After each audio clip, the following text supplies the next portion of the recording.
and welcome to the virtual launch of A Convenient Ruse by authors Suzen Fromstein and Stoate, who writes as TJ Stoate.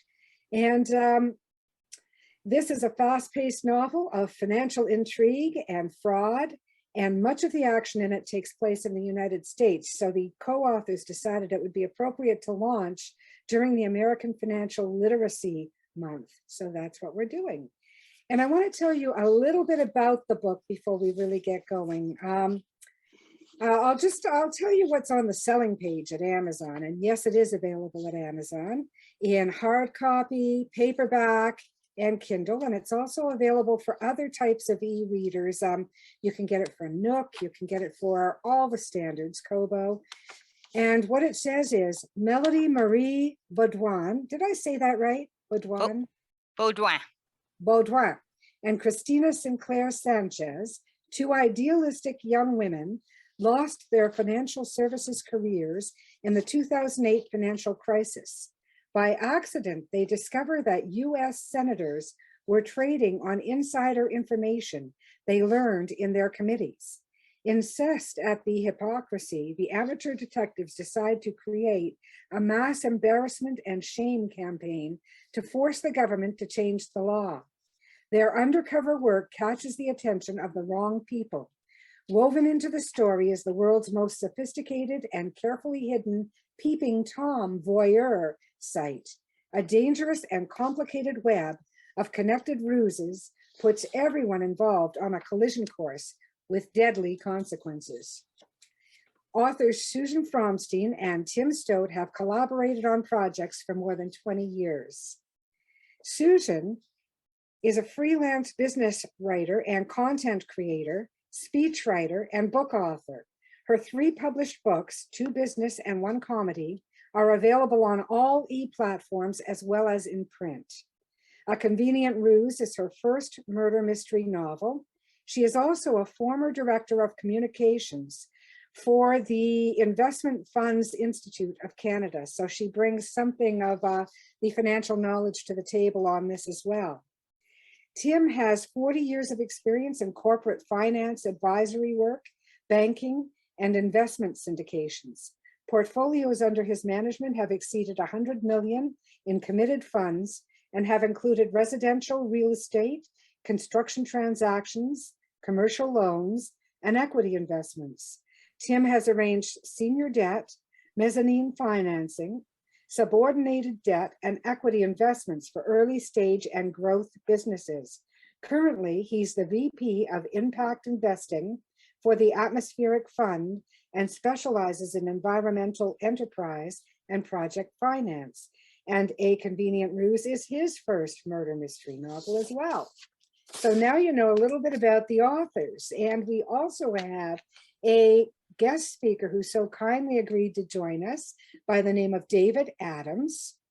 David is a chartered accountant and holds a Bachelor of Commerce and Finance degree from the University of Toronto. He has over 35 years of international experience in finance, sales, and operations. He currently serves on the board of directors for Points International, Club Premier, which is, now if I say anything wrong, David, you feel free to correct me, Aeromexico's frequent flyer program, Cardlytics Inc., Atlanta-based marketing data analytics firm, and Plan Canada. And he serves on the board of governors of the Stratford Festival and is on the audit committee for all of these boards. He also serves on the Human Resource and Compensation Committee for Club Premier. And he is the former executive vice president and chief financial officer of AMA, AMIA, is that how you say it? AMIA, Donna. AMIA Inc. Excellent. His extensive career prior to AMIA Inc. includes senior roles at Photowatt Technologies, SR Telecom, CAE Electronics Limited, CAE Inc., the Bank of Nova Scotia, and Ernst & Young. So thank you for bringing all of that to the table tonight, David. I really appreciate it. How does someone like yourself avoid running afoul of regulators? Well, thank you, Donna, for that. The primary way you stay away from running afoul of a regulator is that, you know, like, as you said, like I'm chairman of the board of points, and it's listed on the TSX and NASDAQ. And I'm chairman of the audit committee at Cardlytics, which is a NASDAQ listed company as well.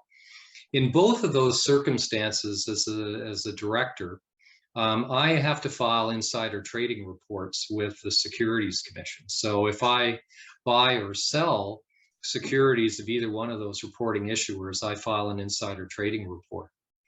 But similarly, you know, like if you are on the board of a public company, or you're a senior executive of one, and you become aware of what we would call material financial information that is going to move a stock price if it becomes publicly available or publicly known, then it's incumbent upon you as an individual not to trade in that stock, because that's known as front running. And you know, actually, you know, acting for your personal benefit in purchasing or selling a stock in advance of material information that will move the share price. So basically, you know, you stay or avoid running afoul of the securities commissions by not trading in the securities of a reporting issuer that you're privy to confidential information in, or you file insider trading reports, which are publicly available anytime that you buy or sell stock. Excellent, excellent. I like the first answer best. Just don't do it. That way you never have to worry about it. Now, who is impacted, or who does insider trading apply to? Who would be the people that would have to watch out for that sort of thing? Well, clearly, the board of directors and any senior executive officer in a public company. But also, it applies not just to the senior executives, but any other employee that would become privy to material information. And when I say material information, it's typically something like we're going to be awarded a major contract, and that's not been publicly announced through a press release or a quarterly report. Or the company's in the process of buying another company or selling another company, or the financial results of that company are going to be either extraordinarily beyond what has been publicly talked about in terms of guidance, or there's going to be something terrible that's happening and it's going to be way below the guidance. In either way, the stock price can move materially either up or down. And so either buying or selling short the stock could provide a material benefit to an individual. So it really applies, you know, not exclusively to the directors and the senior executives, but any employee within the organization that would get access to that privileged information, or any other individual who would be privy to that, either a lawyer or a broker, or any other individual that someone who was aware of that information spoke to about it, and then they would go and trade on that information, and that's known as tipping. Mm-hmm. Mm-hmm. I know that you're not really keen to talk about any particular known instances, so we'll just keep it very general. But with a very broad strokes, what would lead to an investigation? What kinds of activities would trigger an investigation into insider trading? Well, typically, it's you know, the securities commissions monitor activity in publicly traded shares. So if there's an unusual pattern of trading activity by an individual or a company in advance of information that's then released, you know, that would typically cause the Securities Commission to take a look at that activity. So it's usually, you know, unusual patterns of trading activity before, you know, events are released through press release or otherwise that then move the stock materially up or down. Mm-hmm. So it's the commissions themselves that monitor that. And that would tend to lead to an investigation if there was, as you say, an unusual trading activity in advance of the announcement of an acquisition or a contract and the movement of stock. Right, right. There have been a number of media articles recently suggesting that many US politicians and their congressional aides have made questionable financial transactions based on information they received that was not in the public domain. And I'm not going to ask you to comment on any of these specifically, don't worry. I also understand that organizations like Smart Insider's free database of the US politician stock trades not only lists the names of those politicians who are buying and selling stocks, but also identifies the stocks they bought and sold the most. I think there's even some mention of TikTokers who were making an exact same stock trades as these politicians. Susan, I understand two of your female protagonists discovered their, well, before we do this, before I ask you this, Susan, let me just ask if anyone has any questions for David before we go to the next speaker. If you do, feel free to unmute, or if you're more comfortable throwing it in the chat, that's all right as well. Because David is really a leading expert on this topic. So, or if something occurs to you later, feel free to throw it in the chat as well. And we'll get it over to David if he's already left. But I see you, Rosemary and Ed. Hello. Anyway, David, before I move on to Susan, I just want to thank you very much because those were really, really in-depth answers. Do you have anything to add on the topic that I might not know enough to ask about? Because you could fill a book with what I don't know on this.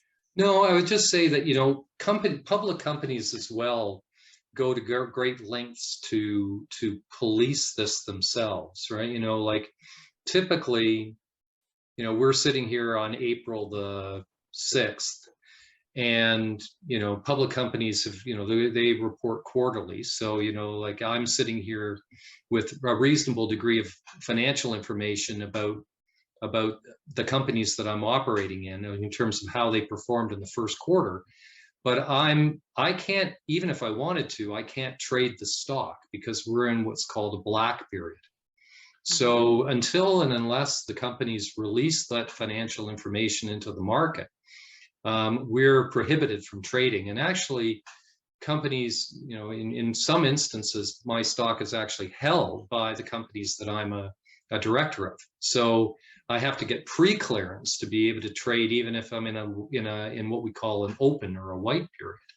So, and often, if we release our financial results at the end of April or the first week of May, that information has to clear the market, as they call it. And, typically then that's a few business days following the release, so that the market settles based on the information that you've delivered to it.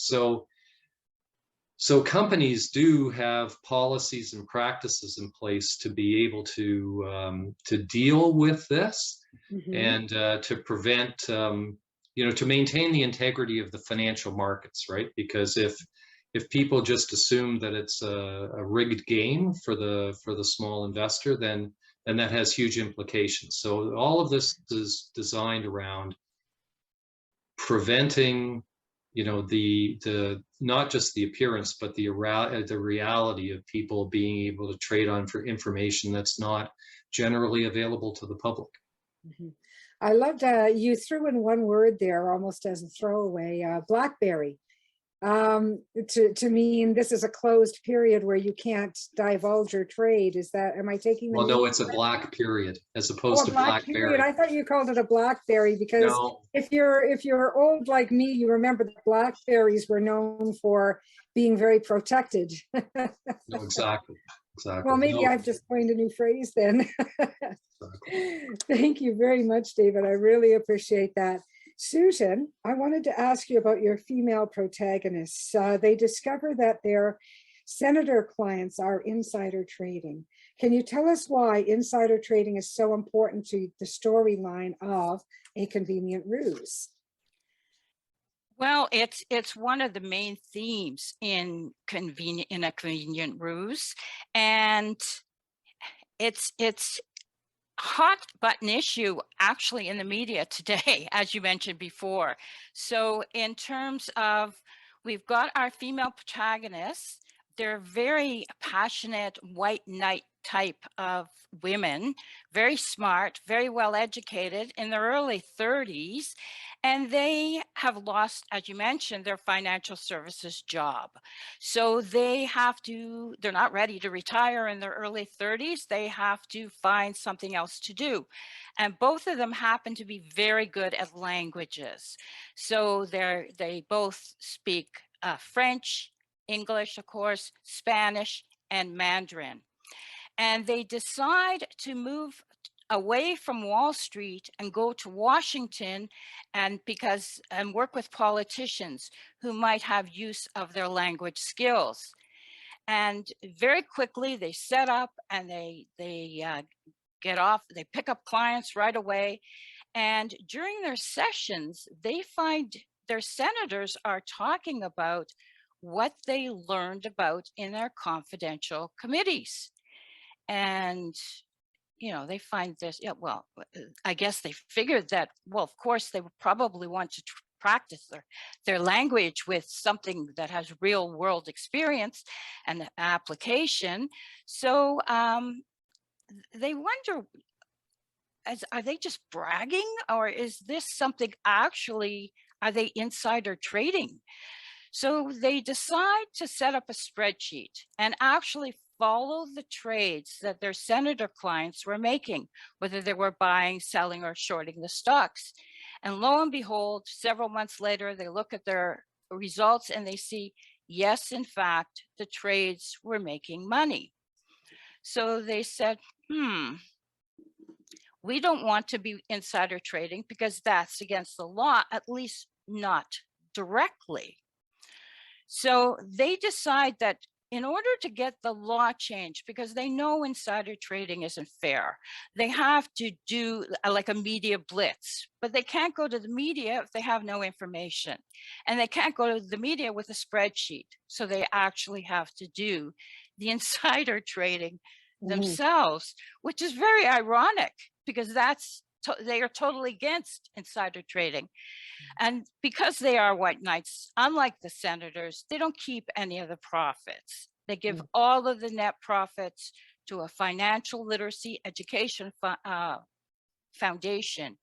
And so they are not profiting. But isn't it ironic that they're actually, what they're so against, they're actually doing themselves. It's just ironic. So it's yes. Well, it's a really good use of that particular plot line, I think. TJ, this question's for you. I understand that, and you're on mute, so you're going to have to unmute. Thank you. I understand that you wrote your MPP and MP for some insight on whether there is a Canadian equivalent to the US Stock Act, which deals with insider trading. Did you ever get an answer to that? Yes, I did. And I received, a fairly significant and substantial piece of work and documented work from my MP, and also received some information from my local councillor. So we've, and there are lots of different rules that govern insider trading in Canada, both at the federal level, at the provincial level, and at the municipal level. And what you'll find, though, is that there aren't a lot of incidents when people have been pursued for this. Any of the politicians have pursued. In fact, it seems pretty clear from the information that we were provided is that it's much more of where someone would have to complain, and so it's not the securities commissions and so forth looking out for those particular issues. It's more someone saying, I'm complaining about so-and-so who has been able to gain financially from insider trading from information that was not publicly available. Much more of a passive approach versus a proactive approach. Okay, Okay, so it's not a monitoring is what you're saying. It's more of a reporting type Yeah, of it's much more reporting. governance. Yeah, yeah. I understand that one of the characters in A Convenient Ruse has a financial literacy education foundation. Why is this important to the plot, TJ? So the MBA students studying at INSEAD, where a number of parts of our book take place, including one of our female protagonists, engaged in a lot of heated debates and discussions about insider trading and manipulative sales practices and how these systems are stacked against the average investor. The students were quite frustrated with the existing system and often brainstormed ideas about what they could do to fix it. So one of the male protagonists had established a financial literacy foundation to address this issue. His long-term vision included making financial literacy an educational prerequisite for every degree, everywhere globally, setting academic standards, and establishing his foundation as the global financial literacy registrar. Although he never articulated it, the protagonist considered his work on the foundation as a bit of a penance for his family's illicit business dealings and wealth built upon humanity's greed, perversions, addictions, and insider trading. Another reason we included the Financial Literacy Foundation is that Susan and I agree that nothing in life or in our book is ever black and white. The protagonist that founded the Educational Foundation is good as well as sweet, but also dark and evil. Although he spends most of his days helping his father perpetuate many scams on our society, the foundation itself is quite good. It has won awards, has a board of directors, a fundraising arm, and has completed many worldwide financial literacy projects. So his foundation work slightly helps redeem his good character. And I like what you said there about things not being in black and white. And this is true in real life, and it's true in fiction, because fiction does reflect real life. Even bizarre fiction at its heart reflects real life. And there have to be gray areas. Otherwise, at least for me as a reader, I lose interest. The cardboard cutout characters who are all good or all bad, and the situations that are all good or all bad, they don't hold a lot of interest for me. So, and I'm sure a lot of readers feel that way. I also understand that ESG is an important part of the book's financial literacy theme. Some audience members, myself included, may not know what ESG is. So please give us a brief definition, Tim, and then perhaps tell us about why it's important to Canadian investors as well as to the storyline. So ESG is an acronym for environmental, social, and corporate governance, the three broad areas of interest for socially responsible investors. These are investors considered important to incorporate their values and concerns, such as environmental concerns, into their selection of investments, instead of only focusing on the potential profitability and a risk-reward ratio. Many organizations, including Canadian pension funds, make investments and many of their decisions now based on a corporation's adherence to the highest level of these principles and the best practices associated with them. This has been a developed trend, though. It hasn't happened overnight because it's like, change is very difficult. As a leader in the area of social responsible investing, INSEAD, where a number of our protagonists meet, had several student-run clubs, including the Sustainable Investing and Ethical Investing clubs. The clubs were founded by a professor who had spent some time in prison for insider trading and had a lifetime trading ban, and had paid the highest fine ever levied by the courts on a Wall Street trader. The student-run clubs allowed the reformed stock trader to influence the next generation of CEOs, and his plea agreement requires that he use his scam as a case study and a warning about what not to do. Under his tutelage, most club members become enthusiastic ambassadors for financial literacy and responsible stewards of the environment and the triple bottom line. Being good to the planet while making money was also the impetus behind the club's critically acclaimed co-authored book, Leave Only Shadows, which quickly becomes the definitive guide for measuring economic return on environmental investments. Excellent, excellent. So there's a social conscience at work there too, which is really timely, I would say. Behind the scenes, A Convenient Ruse is a co-authored book. The authors being Suzen Fromstein and Tim Stoate, who writes as TJ Stoate. Susan, can you tell us how you manage this and whether you have tips for others who are considering a co-author relationship? What worked, what didn't work, what were the ins, outs, ups, downs, and the speed bumps? TJ and I were very comfortable with each other. We met at Toastmasters, and then we served on for about 11 years, maybe 12, on a children's mental health charity board. So we knew and worked with each other, although not directly on projects together, for about 20, 25 years. And so that allowed, because we had that baseline, we trusted each other. And perhaps more importantly, we were willing to listen to each other.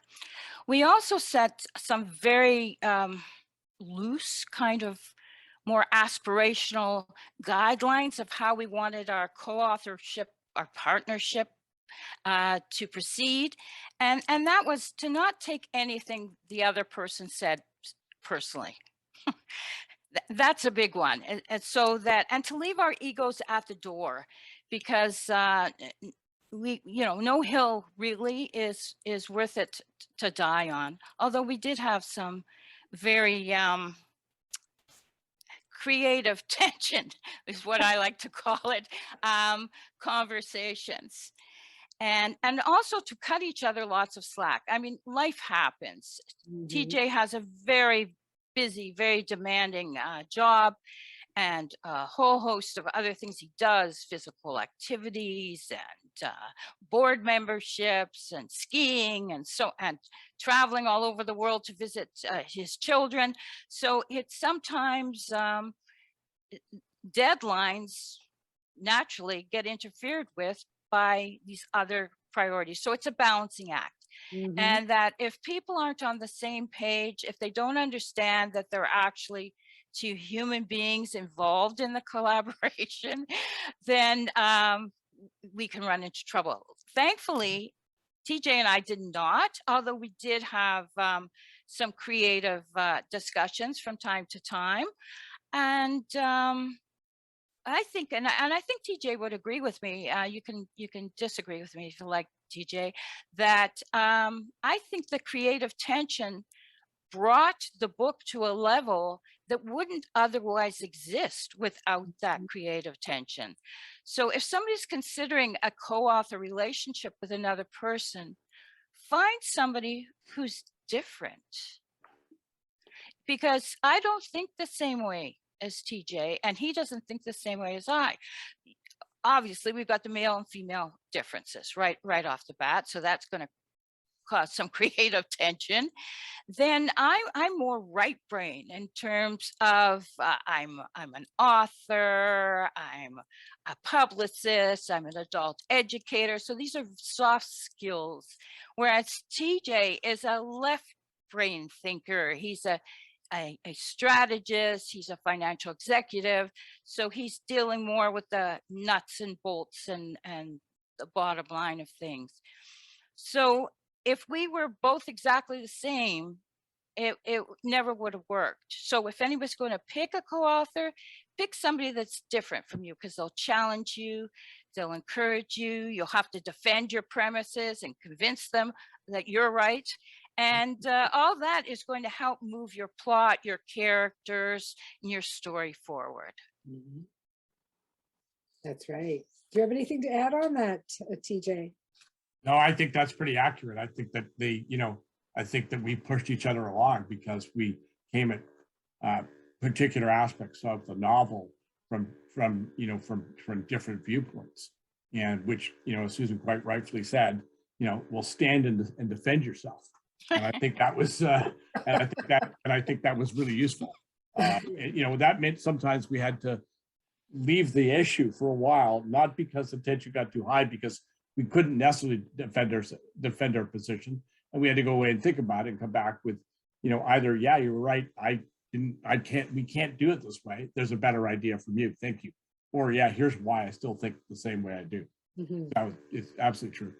Yes, absolutely. And I do agree with what Susan said about that tension helping in a plot-driven novel to actually move that forward. People who work together and collaborate together, and in fact, we've got a couple of them here right now visiting us, they do find, and they will tell you that you have to leave your ego at the door. You don't suppress your ego. You don't do away with your ego or deny it. You can't be an effective artist without an ego. It's like everything else in life. You have to bring your best self-confidence and your best sense of yourself to the project you're working on. But when it comes to working with someone, that ego has to go by the door, and you just leave it there, and you don't use it as a weapon or a cudgel. That's the word I'm looking for. You don't use your ego as a cudgel. You put it at the door and you listen and all those things, and they all help.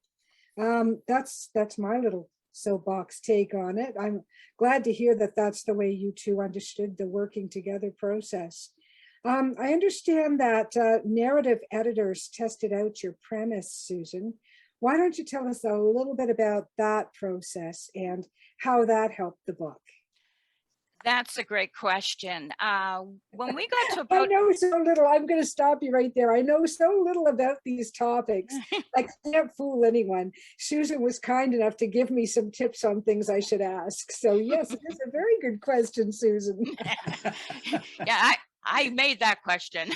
I'm the author of my own destiny. All And right. a darn fine question it is. Absolutely. When we got to about 30,000 words, the book's about 85,000 words, I think. When we got to about 30,000 words, we figured, okay, it's done. And I said, well, we should probably test to see that what we think is that it's done and it's good. Let's see what people that aren't connected to the project think about it.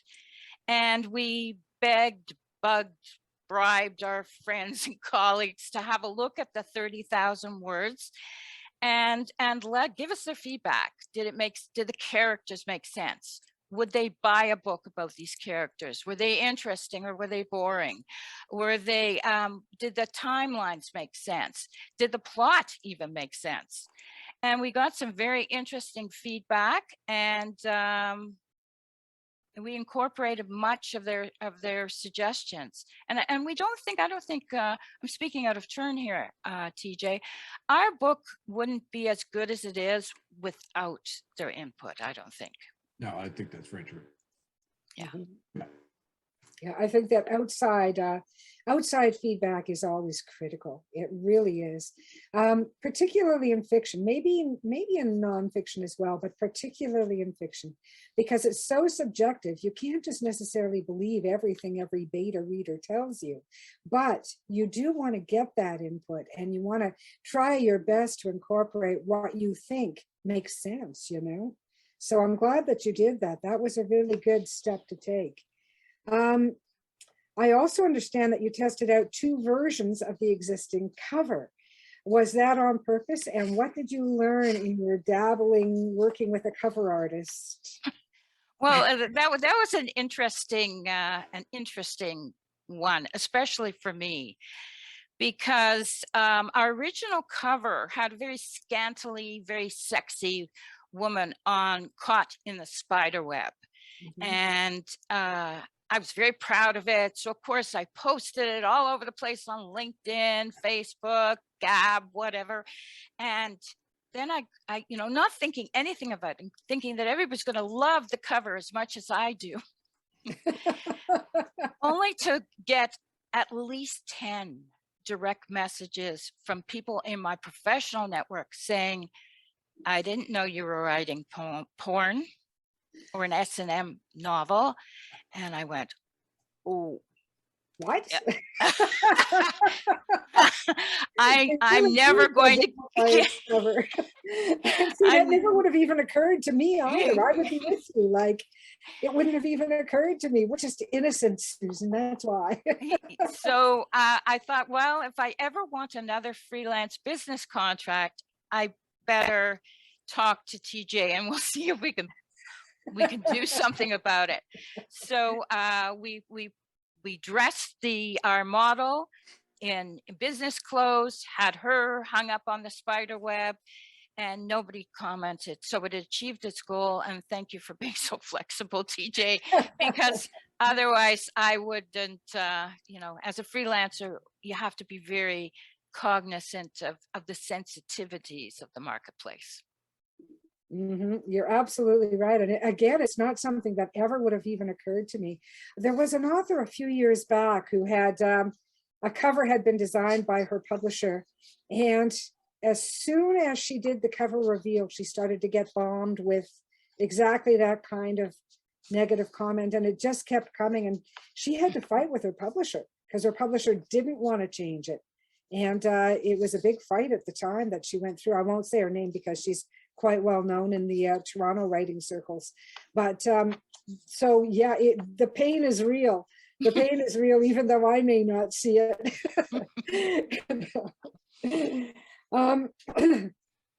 I've heard you talk about giving your inner demons permission to dance and to come out and play. What do you mean by that, Susan? Well, I think that life has to be experienced in full to be understood and to be lived fully and properly and extensively. And that includes the good, the bad, the pretty, the ugly, the light, the dark, and all the gray areas that run in between those two extremes. And so a lot of people die in life, and a lot of people die on the pages of A Convenient Ruse.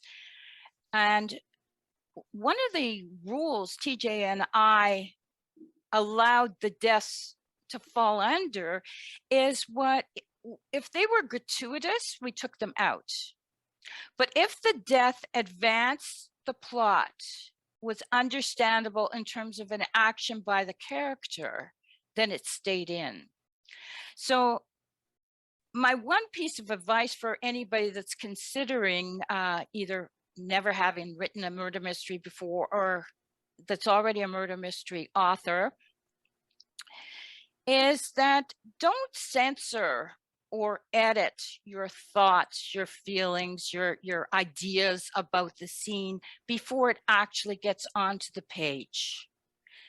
Because you don't know if there's a nugget in there. And if you censor it out, don't be afraid of pushing it out. You can always bring it back.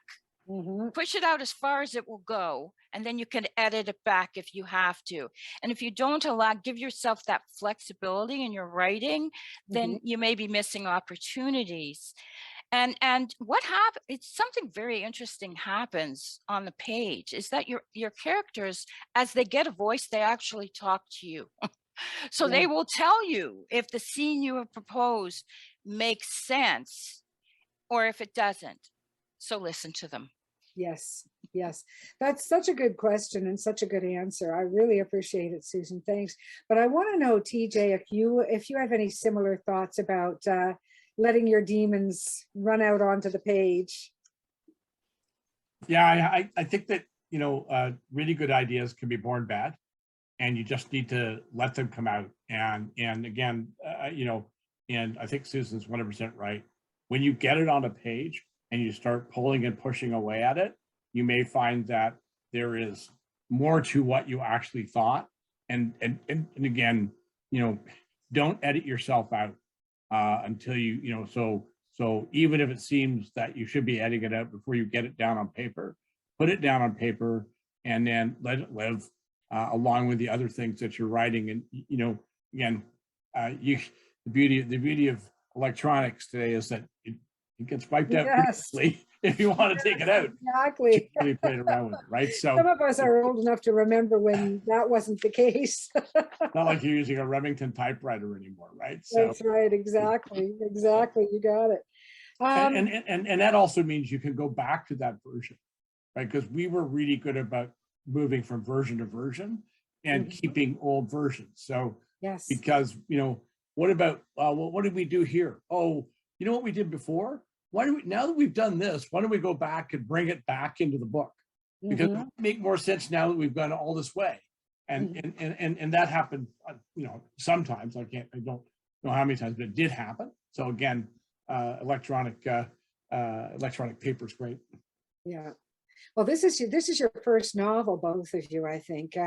Susan, you've written certainly other books, but I think this is for both of you, your first murder novel. And what Longhands will tell you is that not only will you cannibalize your previous versions of this work, but you'll also cannibalize things that you didn't publish previously in other works.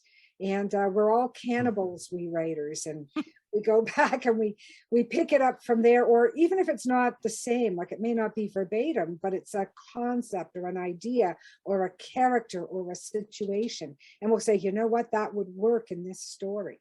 Maybe it didn't work before, it was ridiculous before, but now it works, So that's a very common thing, I think, that you'll find. Susan, my last two questions are for TJ. And I've heard you mention that a convenient ruse is not just about one ruse, but many intersecting and overlapping ruses. What do you mean by this? And before you answer, you have got several storylines, not just one. So I'm sure that's, that's part of the answer, I'm sure. Yeah, I think that, I think at one point in time, Susan tried to count up the number of ruses within the book, and I think she gave up.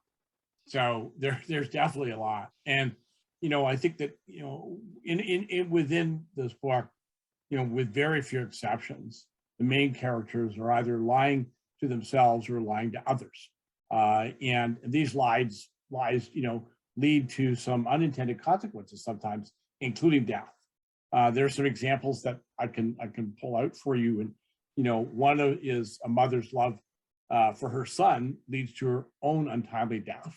And a beautiful daughter's scam leads to her parents' deaths. Certainly wanting to right a wrong by one of our core protagonists leads to another protagonist's deaths. So unfortunately, but all of these intersect with each other, and you'll find that there's a ruse within a ruse. They're all part of the web. They're all part of the web. Yes. Yeah, exactly. Also, I hear that there is an exciting follow-on project for A Convenient Ruse. Are you in a position to share anything about it today? Because I remember mentioning it to you too. Well, not the plot, but at the same time, there's one of the great things about having a writing partner is that you can each work on different things at the same time. So, I'm working on A Convenient Ruse book number 2. We don't even have a working title for it yet, but while Susan is working on turning Ruse into a made-for-TV mini-series script. And I'm glad I'm not doing that second part, for sure. After listening to Susan talk about it, I'm glad Susan's driving that, and I'm driving the process of the second novel. Too many steering wheels in one car with that part of the project, I think. You become like a one-armed paper hanger with an itch. Don't forget the itch. Right. Well, that is really exciting. I can't wait to see what you come up with for the next part of this journey. And before I open up questions for everyone, I just wanted to let you all know where the book is available. It's available on Amazon. I know I said this earlier, but in case everybody wasn't here and tuned in at the time, you can buy it in hardcover, paperback, Kindle, or for your Nook, your Sony, your Kobo, any of your e-readers. It's available in all those formats. If you have any trouble finding it, let me know. You can always reach me at Carrick Publishing at rogers.com. And I'll be happy to hear from you. Just put a convenient ruse in the subject line so I don't think you're a spammer, and I'll be happy to get back to you. And now, does anybody have any questions for Susan or for Tim or for Dave? Even though Dave, I believe, has left the building, we're happy to pass any questions on to him. And if he's able to answer them, then I know that he'll be happy to. I see one in the chat here from Colin, which was, what was your inspiration for the story? So I think that, there are two answers to that question, because there's, two core parts of the story. But the first one is relating to the insider trading. I actually, and I can't remember exactly how many years ago it was, watched a 60-minute show on this whole issue of senators, and this is probably before 2015, senators being able to trade with impunity on the information that they gained that was pre-public. And I felt that, as a personal investor, invest my own money in the stock market, that was wrong on so many levels, and that the fact that it wasn't policed and wasn't dealt with in an appropriate manner was basically creating a playing field that was not level, and it kind of got under my skin. And then when Obama was elected, he said that he was going to deal with this issue because he felt the same thing, but nothing happened. And so, but the book had already started at that point in time, at least in broad terms. So, and the second part of the book, which is, really wrapped into the idea, which is the whole Peeping Tom site, much more about the fact that today everybody's on camera at all times. And that, I was talking to a friend of mine recently about this issue and about that part of the book. He works in the financial core in downtown Toronto, and he walked 250 meters to get a sandwich and walk back to his office at King and University. And during that particular walk, he counted 50 different security cameras. So you are not ever not on camera. So the point of being about the Peeping Tom issue is, Peeping Tom issue is that you just don't know when you're not on camera. So pay attention. Mm-hmm. So the moral of the story for all we ladies here in the group is wear your best underwear. Sorry, I don't send me emails on that one. Thank you. I know that was insensitive. I apologize already. We do have another question here in the chat. Ken wants to know, how did you find C'est Moi as your publisher? And Susan, this one's for you. Oh, thank you. Donna, Carrick Publishing, that's her company, published my first book, Suits and Ladders. So when we needed a publisher for this one, I know Donna is publishing a million murder mysteries. I said, oh, Donna's who we got to go to. Hopefully she'll accept us. And we were lucky enough to build upon our previous relationship, and here we are, a Convenient Ruse published by. I'm so glad you did. It's so much fun, isn't it? Yes, and it's always nice to work with trusted colleagues and service providers. That's right. Yeah, and just have fun along the way. To anybody new out there, you try all your different routes, see what sticks. It's the old spaghetti theory. See what sticks with your work, and try to have fun as you go. Try to enjoy the art for what it is. We have a question here from Chris, and he says, do MPs in Canada have to have their wealth in blind trusts or only cabinet ministers? Tim, do you know the answer to that? You're muted though, sorry. I posted the answer. Hopefully everybody was able to see it. It's in blue, but I'd have to read it out because I don't know it by heart. But essentially, there are specific rules associated with MPs, and haven't got it memorized. So you probably just better to read the answer. Yeah, so everybody, if you can peek in on the chat before we close up, and you'll have the answer to that one there. And this one again is for both Tim and Susan. What was your inspiration to the story? You first, Tim, since we've got you on anyway. Yeah, I think I've just kind of answered that with the issue of of speaking about the issue of the 60-minute story, and the just thinking about how nothing in your life today is private. Everything that you do is pretty much public. Exactly. We had someone who couldn't be with us tonight.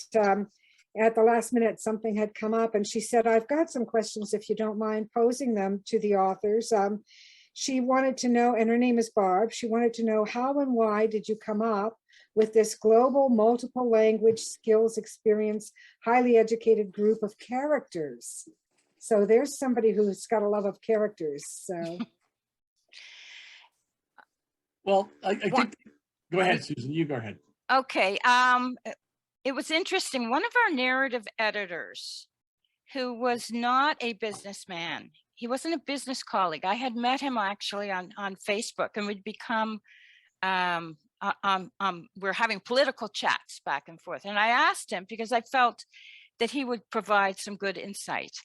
And he said to me, this particular audience seems to be the Suits and Ladders crowd.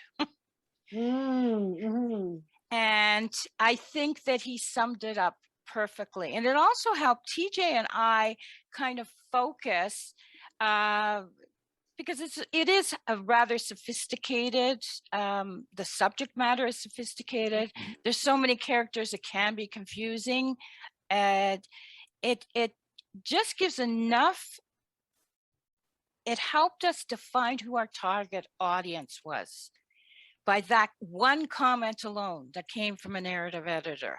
So then we knew the level of detail we could get into, what terms we could use, whether we had to, and it avoided having to do lengthy explanations of different things, which just bogs down the story. Yes, it sure does. I hate all that background stuff.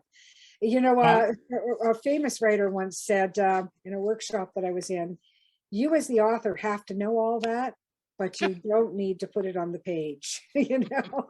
And I think that's very true. The other question that Barb had was, how much of this was written because of your both personal stance on some of the ethical issues and trying to get a message across?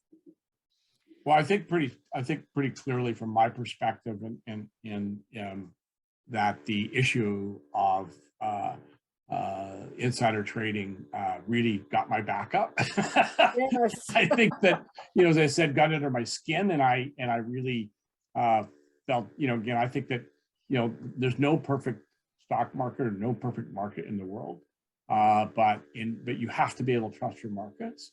And now there you are as someone who's buying something, or your advisor is buying something, and you are you're outgunned because you have no idea that there may be a significant change happening the next day, and you may be putting an order in for something, or selling something short, or selling something based on what you believe is current and public information, and then you're ending up on the wrong end of the buy side. So that really had created a challenge for me. And you're absolutely right, because Joe Public does hate to be duped, and Joe Public deserves to be defended from that, And I want to thank David Adams, even though he's left, for coming and bringing some insight, because there's no way I could have provided any on this topic. So it was really good of him to come in and bring some real world knowledge to the whole thing. And my thanks to Susan for being such a wonderful host, and Tim as well for being such a wonderful host. Really appreciated. You made this just a delight. Thank you, Donna. You too. And congratulations to both of you. I hope that the book does really well. And thanks to everyone who joined us tonight. We really appreciate having you here. So I hope the rest of your evening is a lot of fun. Thanks, everybody. Much appreciate your support. Thank you.